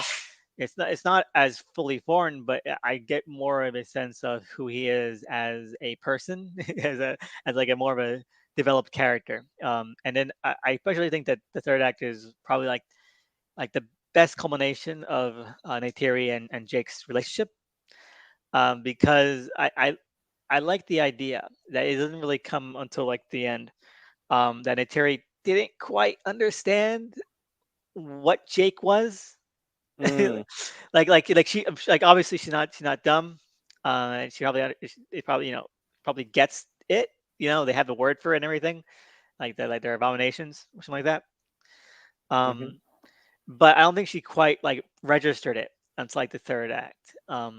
And that scene at the end, right, where she's like trying to say, where she understands like, okay, no, Jake is two places, and like that desperation of like trying to protect both of those like aspects of who Jake is, and she's kind of like really accepting those two aspects. And I think that there's the duality is like such a big part of the film, and that's also part why I like the uh, extended cut a little more, because you see like that there's like kind of two halves to these characters. There's two halves to Neytiri. Neytiri is clearly like more of a traditional kind of Navi, um, but Mm, she has been kind of influenced by the human presence on on the planet, and like that has affected her, that has kind of given her this different kind of personality than others and this different perspective. She's a little more open even if she has been hurt and kind of burned before, which kind of sets her apart from the others. But then you also have Jake, who is full of dualities, like he's a twin, but that his avatar is based on the DNA of his twin, his dead twin directly, his dead brother. But then they kind of like those two, even though his brother is dead, when he goes into his brother's avatar body, it's like they're conjoined. It's like a Gemini kind of thing, you know? Hmm. I I think I would probably see that if maybe they had actually developed the relationship between him and his brother, like, like maybe they had some flashbacks or whatever to that's actually true. show them interacting, or because it's like, well, wait a minute, who is Tommy? Like, what But is that, the? I totally agree. I totally agree. But then something that always sticks out to me is like when you see like his brother, like that's not him with his corpse, something like that, right? Mm, Like he's not there anymore, that kind of thing. And then when he gets to to Pandora and he sees like the avatar body and he sees like he looks at it like he has my brother's eyes, hmm um, or he looks like him or something like that. Like I don't know. I think that there's something there. There's something to that.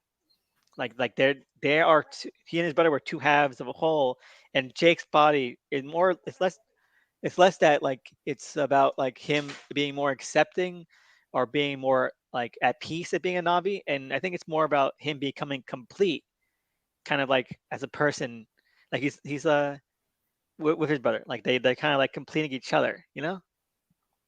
Yeah, yeah, I think that's an interesting, that's an interesting point. Like, the thing is, but that's not like stuff that I've ever really thought about, because to me it was just like, oh, okay, well, he gets his brother's avatar, and voila, and it's like I'm not Wow. sure what effect that has actually on his relationship with his brother, if there ever was. It's like I just wish, like, I I wish just that you guys would have explored that. Yeah, me. I think so. I wish so as well. But there's just something about that line. Like he looks like him. Like of course he does. He's your twin.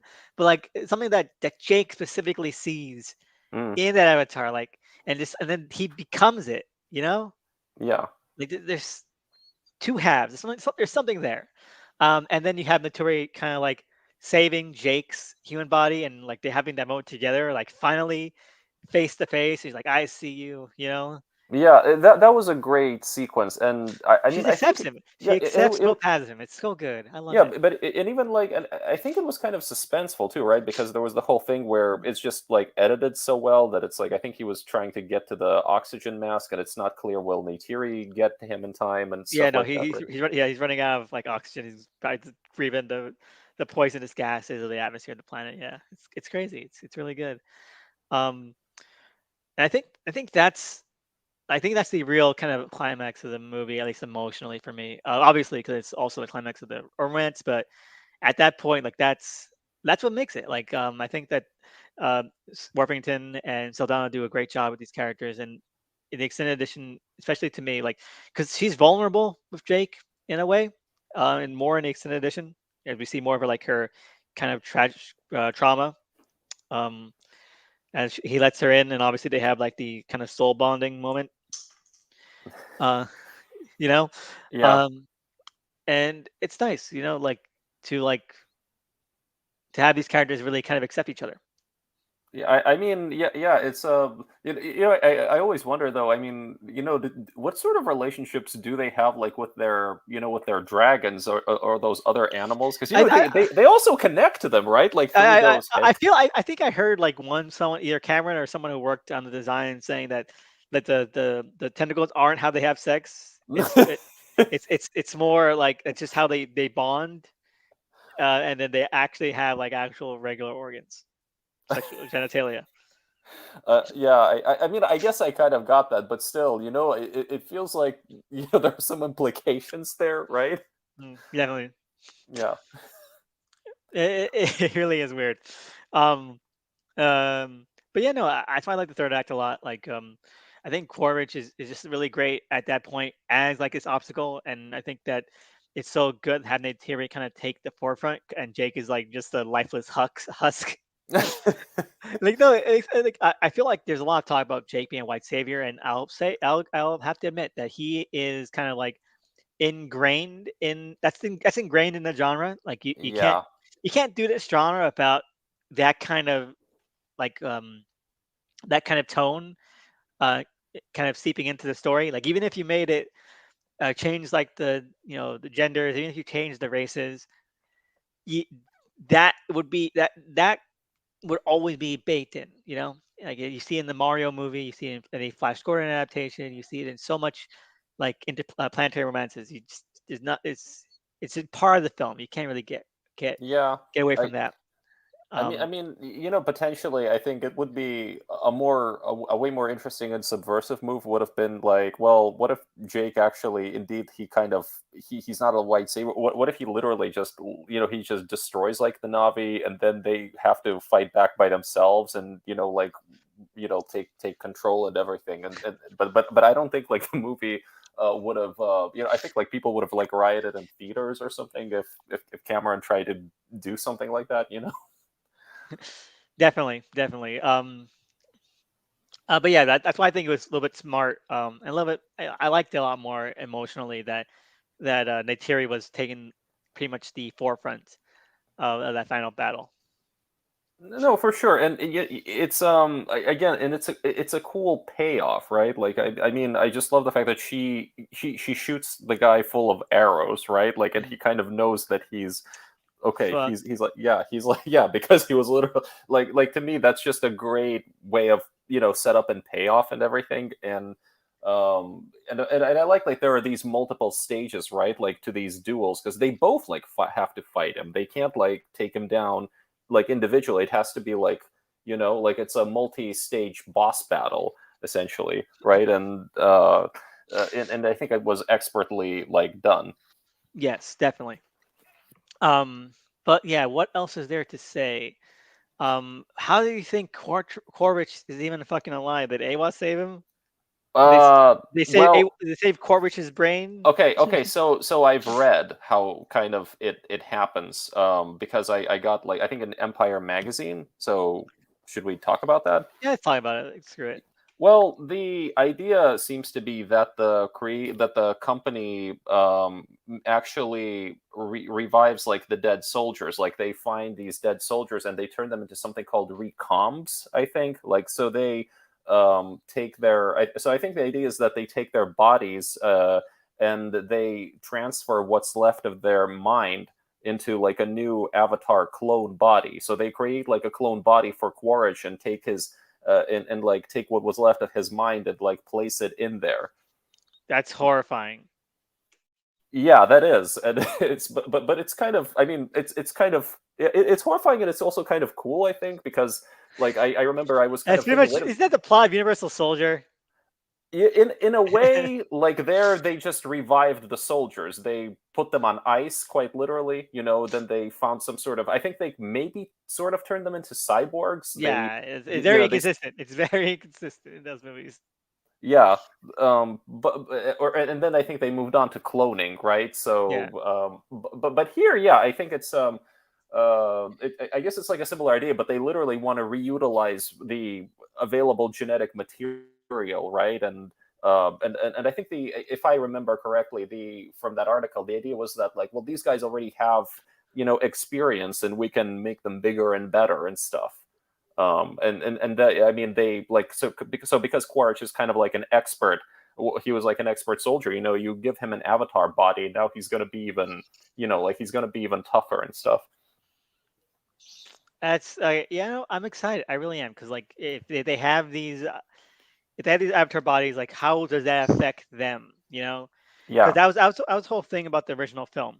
Like they had that line from the were like saying like why don't you just put like a soldier in avatar body because he needs they Grace is really pushing for someone with like scientific background who could understand the Navi, who could work diplomatically, who wasn't like aggressive or subservient to like the military or the corporation. So like I wonder, like really hope that Cameron explores that in a way that is emotionally and interesting. And the shots we do see of kind of Avatar Quaritch is that scene where he's like holding the skull that everyone kind of Hmm. hypothesizes is his own because it's right next to like the destroyed neck. I checked, and that's exactly the same setting. That's exactly where he fell. Uh, Oh, I hadn't realized that, but that's a cool detail. like yeah, he destroys that skull. And he looks all sad and like I'm excited. I'm 100% excited, which I wouldn't. Which you told me back when this movie came out, I would not be. I would not believe you.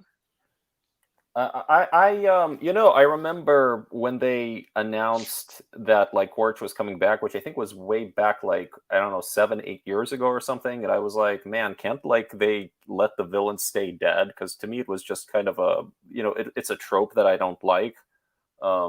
In general, like I mean, it has potential, but it's like if you bring the character back, you have to do something new and interesting with that character, right? And now it's like I'm like, oh, okay, that's how they're. Oh, okay, that has potential, right? Like I can see that becoming a whole like thing. Like maybe now the guy is gonna be like, well, I'm a Navi myself now, and I've become what I hate, and like, what does that mean? You know? Definitely. Um, but poor Norb.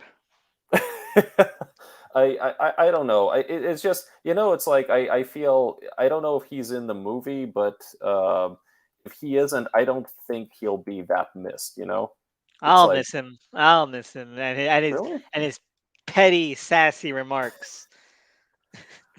All right, but yeah, no. I guess we could also talk about this like in relation to Titanic and Battle Angelita as we kind of wrap this up. I don't think there's anything too much more in depth we can talk about with this film, other than I guess like the added kind of moment in the recent release that I've heard about. That I am watching the theatrical cut. I'm like, oh yeah, no, this was clearly something they filmed way back when, and it just was cut out of both versions, both cuts of the film. Um, wait, that I haven't heard about that. What oh, is it? in the re-release, okay, so in the theatrical cut, and I think in the extended cut as well, there's a moment where like where Jake is like, and then the aliens went back to their planet, their dying planet, right? You see like all the line of the soldiers and everyone kind of go back on the ships, and there's a moment where like you see like Giovanni Risi's character, right? And he's like he's walking in the line, and he turns slightly, and he starts looking at Jake, right? But then it cuts away, and the scene's over. Apparently, in the recent re-release, right? Um, there's an added couple of seconds, right, where that turn kind of turns into like Giovanni Risi getting out of line, going closer to Jake, saying, this isn't this isn't the end, right? We're coming back. We're not. This isn't finished." Something like that.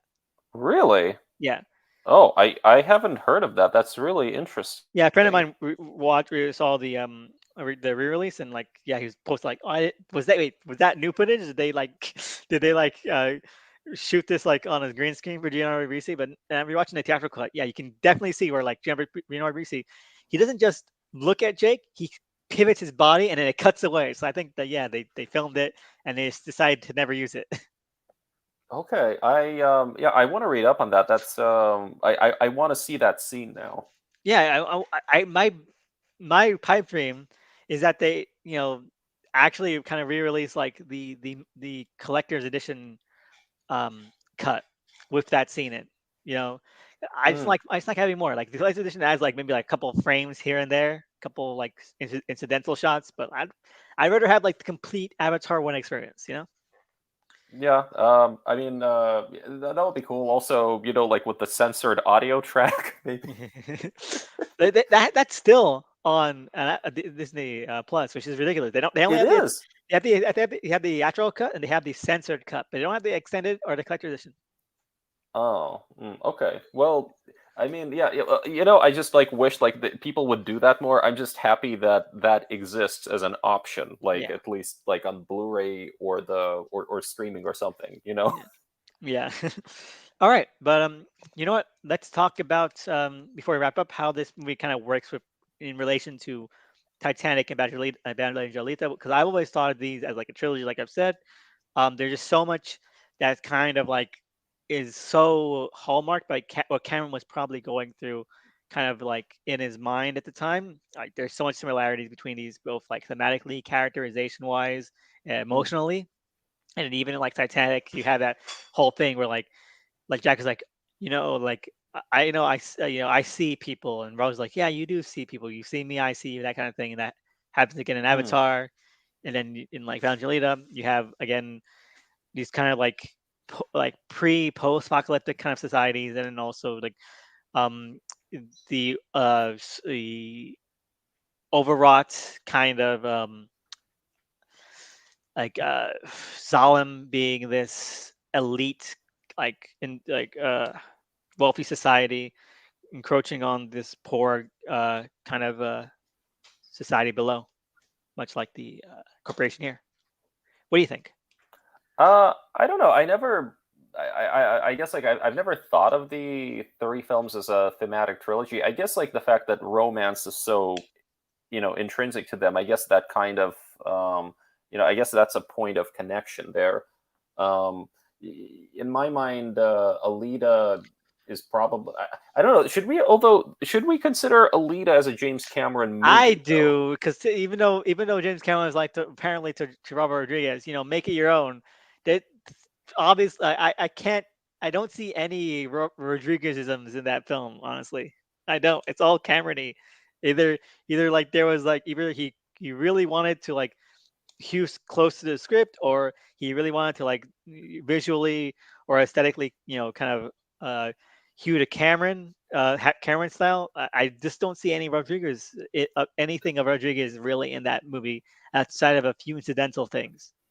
I would say that it has Rodriguez's energy, like that kind of, because his movies are always like, I think when, probably not when he writes stuff by himself, but when he works like with other screenwriters, I think they really rein in his excesses, you know. And it's like, and when they do that, it's like there's a kind of an alchemy going on. Like, I mean, he makes these very, um, I think like broad, energetic, kind of outlandish, like action pictures, that are very, very, very colorful, I think. And I kind of view that like I like to think of Alita as just this great balance, this great it's like the best James Cameron movie not made by James Cameron. Like it's almost like I'm seeing a 1990s James Cameron there. But at the same time, like, they say it was interesting because I remember reading an interview where Cameron said that he couldn't get Alita down to a filmable form because I think the script was like 180 pages or something. And he gave it to Rodriguez, and Rodriguez somehow like actually cut it down to like 120 maybe or something like that. Um, so I don't know. I like to think of it as a good middle ground, like in a way that it is both a Rodriguez and Cameron film. You know? Yeah, I can see that. I just feel like there's so much lifeblood of Cameron in there. Like whatever was in that script, it's overpowering. It must have been overpowering. Yeah, yeah. But I don't know.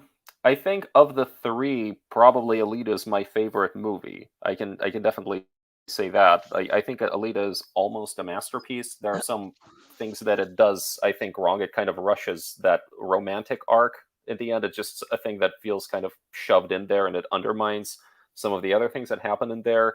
Um, but at the same time, like I felt that was kind of for me, if we do consider it a James Cameron movie, I think that was like like of these three, that would be my favorite James Cameron movie. No, I agree. I think that it is definitely the most kind of um, consistently rewarding of the three in terms of characterizations and the story. Um, Meanwhile, the other two, I think, prioritize other things a little bit too much. While Alita has a very strong character core, very strong performances that back up and emphasize that character core. I think that Rosa Salazar is just so good that even though the script is very James Cameron-y, there's a lot of things that are very, um, very, again, perfunctory or very kind of corny. Um, Yeah, and but can but like it all works because all the actors are really on the level. yeah, like, and I think it's just when I saw that movie, I could totally see people like who were dunking on it because it was really because it's sincere. That movie very much is like a live action anime film, right? And the romance in it, it is very archetypal as it is in Avatar and Titanic, but it's also just delivered in such a way that I just love that scene where she's like, I give you my heart, and she literally pulls her heart like out of her body, right? Like, and I'm like, this is awesome.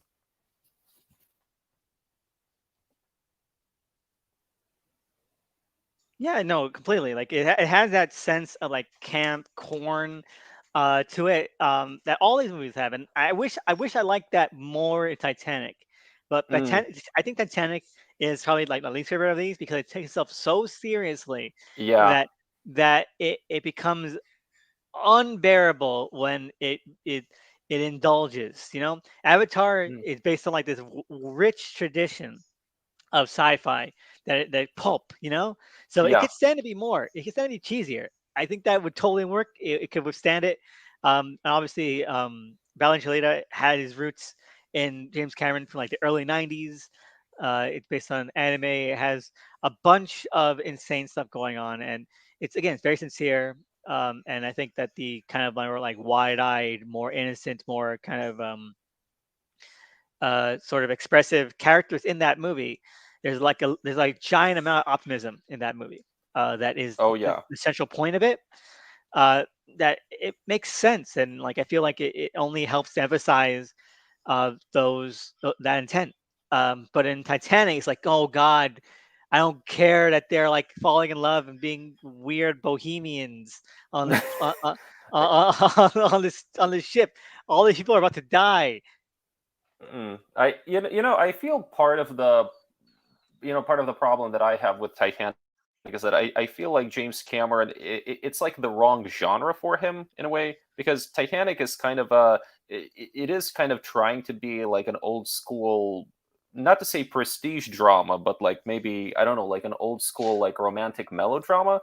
And I feel like in a way that's not a genre that Cameron is that adept to handle, right? Because it necessitates that you focus on a lot of character and dialogue and all that stuff. And then it's like it's really when it gets to that second half when I feel like, okay, now this is where James Cameron is more comfortable, right? With all of the destruction and the ship and like the and all the effects and stuff. Also, uh, Leonardo DiCaprio being an award-winning actor now, but like you're talking about an old school kind of melodrama, like you have to have like a leading man, and Hmm. Leonardo DiCaprio, he's just too boyish, which I think is the point. That's Jack Dawson the character, but it doesn't. You don't have. You don't. I never believe in the romance because they're so young. Or like, Uh, okay, I don't. It doesn't. I don't care about it because like they're not like a mature kind of couple. Like I don't like. Okay, I get it. You're in love, but there's more important things in this film that are happening to other characters that would be more interesting. Uh, I don't know. I mean, it's like one of those things where you have to, things have to be kept personal. And I think it kind of works. But I would say that of the three romances, I think I actually buy like the Jack and Rose stuff a Oh bit my, more than really? Jake and Nick. Oh my, Yeah, I don't, no, no, I don't buy it for 1 second because they're just in love. That's it. That's their love arc. Love. yeah, I don't, but I but hate it. but but it's like, but no, but there's a whole thing like where they do meet, right? Like, and they have a kind of they kind of have a date, and like Jack is like, he's an artist, right? And there is almost like a kind of a gradual seduction that's like happening, right? Like is Yeah, but like with all that. the thing is that never. That's just perfunctory. That doesn't to me at least. It doesn't to me. That that's what you call it? What's that thing when obligatory, or that's not the word. Um, it's actually I think where like it's you're like you get a job, but Superficial. no, like let's say you want if you want to get a job, and they say like, oh, they want to you can get the job, but you had to go interview first, and the interview is just but you get the job anyway. You're confirmed to get it. All you need to do is just go for an interview, and you'll get it no matter what. What's that word for? Oh, okay. It's like, well, I mean, perfunctory is, I think, one way to describe that. But no, no, no, no. But It's like you'll get it. You'll get it 100%. The only yeah. thing, the only condition is that you go for an interview. That's the only thing they want. Like, is a word for it. Like, I don't mean obligatory. It's something like obligatory. That's what I mean. It's it's just there's not enough there for the characters for for that to be any way interesting. Because at least with like Avatar and with Alita, like one of them is like on the side of like that's trying to kill the others. Like Hugo is a body jacker, um, Yeah. and Jake is like part of like this invading imperialist military force that's trying to destroy her civilization. Well, And okay. there's a Well, little more Jack and going Rose. on. Okay, Jack and Rose are in different sides, right? No, no, Because not. But one of them are is they from really? one class, different classes, right? Yeah, Like, like but like Rose is that. from the rich world, and But there's no threat he's like there. from There's no threat there. There's nothing there. Like the only thing that would keep that there's nothing stopping them from being in love. You know, other than okay, like that's why I hate that like they want us to have like be invested in this romance, but there's nothing to be invested in because it's just what it is. I think I well, but okay, look, but I think if it's Jack had supposed actually to been be if Jack had actually been a thief, I would have been way more invested in because there's a whole subplot um right. where what's his The face? thief of the thief of the jewel, Yes. like, and it's Bill, like he's like framed and stuff. yeah, I feel like that if that had been real, I would have been a lot more invested in the romance. I would have bought a little bit more. Not because like Jack needs a flaw, but more because now they have something that they have to work through. But they never have to work through Okay. anything because they just fall in love. And like they don't Well, they fall okay, in love so they fall in love like that. Like they meet and they're in love. yeah. Okay, but that's Meanwhile, like like love at first sight. That but is like like, like if you but the read movie but, some but the movie old romantic novels, right? Well, it's love at first sight, but right? the Like movie that's is the the movie idea. That's the the tonally the movie isn't set up to like where that's like this very fun, very kind of like very what you call it like idealized kind of thing, archetypal. idealized N- y- kind of movie. you know, okay, but I would argue that it's sort of that's maybe where the one of the problems lie because it sort of tries to do both things. It's trying to maybe have that idealized that kind of because like I mean I remember like even like the ending, right? Like with all of that like she kind of The ghosts returns in the to the ship afterlife. in a way and Yeah. right. No, but I mean like it to me it's trying to be both trying to do this more romantic mythic thing but also trying to sort of do the more grounded stuff, Yeah. that's also right. Like it's sort of it has That, these that, competing tones and that- approaches, I right? agree. I agree. I totally think that you're on the right track here because I like love at first sight stories. I'm not saying that everything needs to conform to this one kind of like um, format, but I think that the movie itself kind of like sets up like it is about something a little bit more too real, where like I want something more grounded. Right. Because then you see like all these Yeah. like babies dying, and I'm like, okay, why would I give a shit about these people who struggled through nothing the entire movie? Um, have you ever watched Family Guy? Because I think Family Guy did a skit on that whole thing. In a way, it's like I think the idea was that like death no longer. I think like somebody asked Peter, "Can you imagine what would happen if death no longer worked if there was no death?" And they cut to a recreation of the final scene where like Jack is like his lifeless body goes down into the water, but then he floats back up and he's like, "Oh hey, I'm alive again." And Rose is like really overjoyed, and Jack is like, you know what? I think we should break up, because Yeah, like I mean, let's face it, like you're like going on this thing, and I'm kind of like, I have like this job waiting for me, and I actually kind of have another girl or something like that, and yeah, it's like to me that like I'm just thinking, well, that kind of seems to be like a critique of how there was no real room to grow. Like if they had like it's like one of those things like you go away for the summer and you have like a summer romance and then yeah, it's like, well, exactly. it's not built to last, right?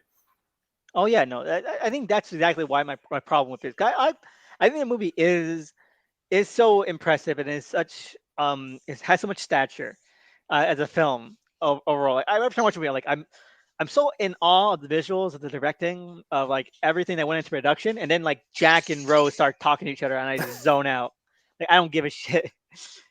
I see. Well, yeah, well, here's where again I feel this is where Cameron's weaknesses like shine through, right? Like because he isn't that good at like writing. I still think like his best script was Aliens, and I think in part at least it's because that's a movie which tends to combine his two genres where that he's really good at, which is horror and action. Like I think you put those two together and you get James Cameron and like working on it and he'll make magic.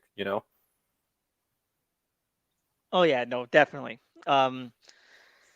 But yeah, what else is to say? I think for Alita, I don't know, I like it. I think that definitely though Avatar, if the sequels pan out, might surpass both of those. Like I think that if he's able to make this like a one long continuous story, and that story is one worth making, worth Mm, telling, or is at least engaging, you know, I see no reason why this can't be like yeah, he's very, like he wants it to be like his legacy in a way. And if yeah. I don't see why it can't be. I don't see why it can't be. I mean, it's interesting that he really like you kind of feel in a way he's been building so much cloud over the years that now he's like cashing in, right? Like on that cloud to really do a mega budget, like tourist kind of franchise, Yeah, you know. It's really kind of fascinating, right? Because he's one of the few filmmakers in Hollywood now who can afford to do that. Like he's the guy who can say, look, I need 300, 400 million dollars for just the first part of this thing, and we're going to make all of that, and I'm going to need to take however much time I want to get all the scripts right before we go into production. I don't want to revise the scripts while we're working on it. That's not gonna, like, I mean, give me all the time. And they're like, yeah, okay, here's like $1 billion or two, and go make your trilogy. Like you, um, and yeah, like I feel this might be the biggest, like the big thing that ultimately comes to define his career. Like, I mean, assuming he pulls it off, right? yeah. Um, and okay, so here's my question. What do you think is the box office going to be for Avatar 2? I'm hoping I don't think it's gonna crack a billion. It's not. I think it's gonna take a lot longer to crack a billion than it would have. I think it will. I Really? think it will, but it won't for a while. Mm, Like okay. like I box office is slow, man. People are still just getting out there. But didn't like Spider-Man No Way Yes, Home but make because over a people, billion? yeah, but those are because people are weirdos who watch Spider-Man movies. They're terrible.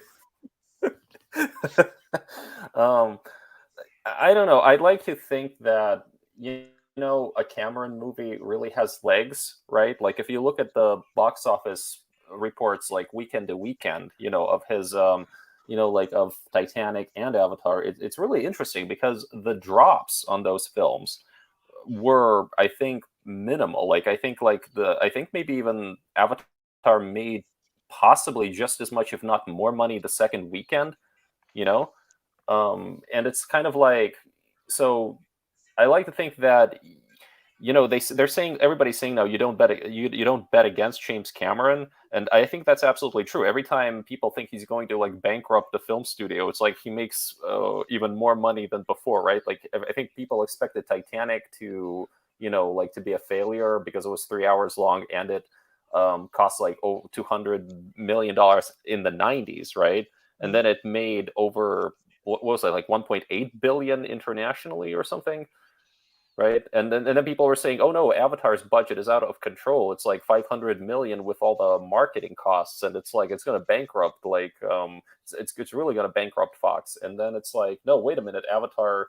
Like, it's just like the drops on the subsequent weekends were so minimal that it just kept, like, I think it was what, over 2 billion or something, right? So I like to think that at least The Way of Water is gonna probably crack 2 billion. I don't know how long it'll take, but I think it'll make that. I think we can expect it to maybe like reach that high point. You know? I agree. Um, I mean, I hopefully it does because they like the John Landau was like he also still want to make Alita 2, and I feel like it's very clear to anyone Mm, that these movies are intertwined. Um, that James Cameron needs successes, he needs clout to get like other passion products made, and I don't think for one second that uh, he spent like 20 years trying to get Alita made. I don't think he's gonna give up on it just because it did middling at the box office. I think he's still gonna want to get it made.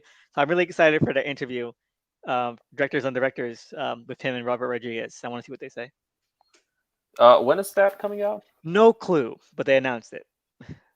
Ah, okay. Here's the thing. I really think that one one thing that like an Alita sequel's chances would be higher if Cameron himself were to direct it. I just think like his name, like people hear, wait, James Cameron is the director, and it's like, yeah, we have to see it, you know?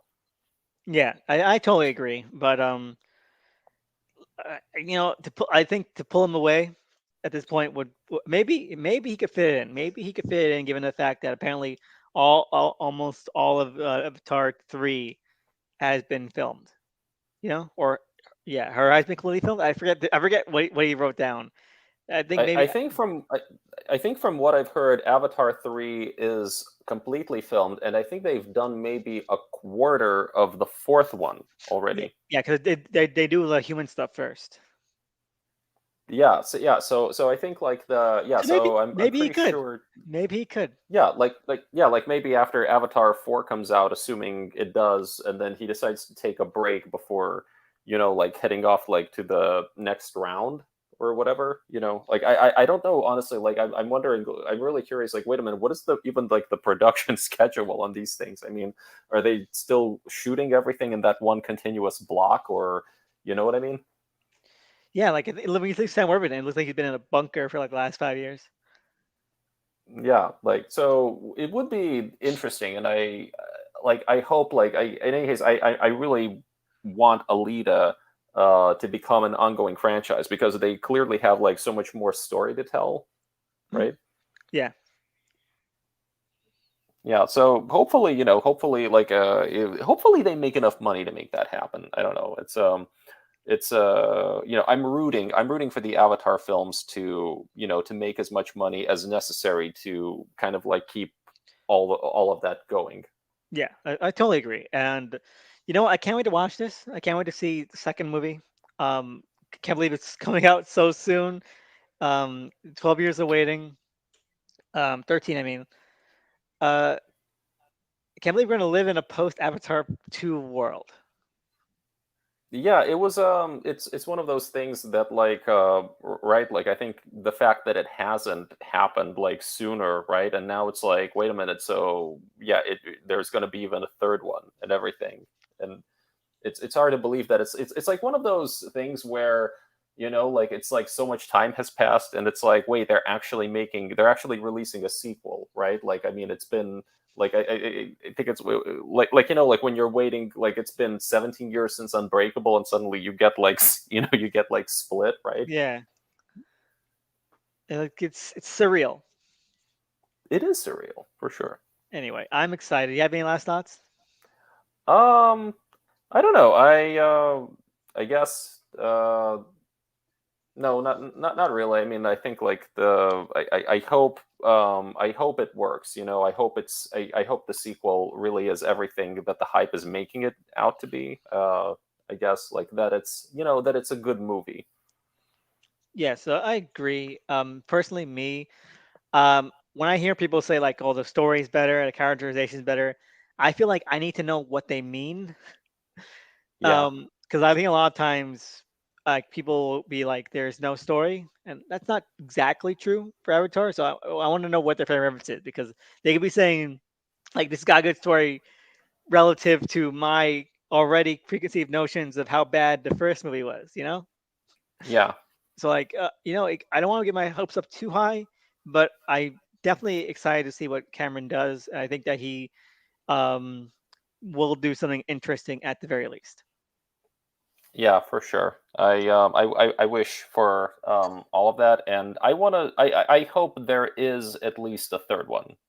Like if it doesn't, if the saga itself remains incomplete, I hope they are able to, they at least like complete like the third movie, and maybe like, I don't know, release some of the footage they shot for like movie 4 on Blu-ray or something. Yeah, and again, I feel like I think that if they do, they probably will. I think that James Cameron said like, well, yeah, the third one's done or something like that, or fully filmed. So I think his plan would be to just release it, maybe even do it by himself if he can. And I do think that that the arc of the trilogy would be to like set up um the young teenage Sigourney Weaver as the main character, and to like show like her life Hmm. because I she's mean, maybe. I think like the whole, because now it's like I'm pretty sure the movie's gonna have to play with like, like notions of, the Christ like resurrection or something. So maybe so indeed, like I can now totally see her growing up to be the main character as it moves forward. yeah, that's why she's so young. Like get Sigourney Weaver who can play that role for a while as they kind of age her up. Um, it makes sense to me, and also because like she's got this really big connection to Awa that seems to be like pretty magical, even compared to like what like Neytiri and others could do. Yeah. So it'll be fun. Wait, what about the other kids? I don't know. I who knows? His son seems to be like, oh, I'm angsty teen who can't find love. Who knows? Who knows what's gonna happen with them? Maybe they'll die. Well, all right. Are Anyway, are sea navis and tree navis even compatible? Who knows? I don't know anything about this biology. I don't see why not, right? Like they're all like, they're all like Navi. I'm like, Yeah, but you gotta think about like international outlets. mm. uh, Those are both outlets, but still. I mean, yeah, we'll see. I hope, I hope that like we get more about like, who are the different types of Navi, right? Like I hope that becomes more well defined, like maybe these different Navi sometimes go to war with one another or something. Like maybe they have conflicts and everything. I hope to see that. Yeah, definitely. All right. So let them know where they can find you. I am writing a newsletter on Substack called Textual Variations. So it's www.textualvariations.substack.com. I'm also on Twitter at MLS532. So you can find me there. Awesome. And yeah, you can find me on Twitter as well at THE_SNICKMAN, the Stickman. And thank you so much, Mikhail, for joining me, talking about Avatar, talking about James Cameron's other two illustrious films. I'm excited. I want to get some of these thoughts out, in the open before the sequel comes out, just to get something fully formed out there. Yeah, well, thank you for inviting me. It was it was my pleasure to speak about this, and who knows, maybe we'll talk about the second movie at some point after it comes out. Definitely. All right. All right. Thank you. Thank you so much for listening, anyone who did, and see you again next time. Bye.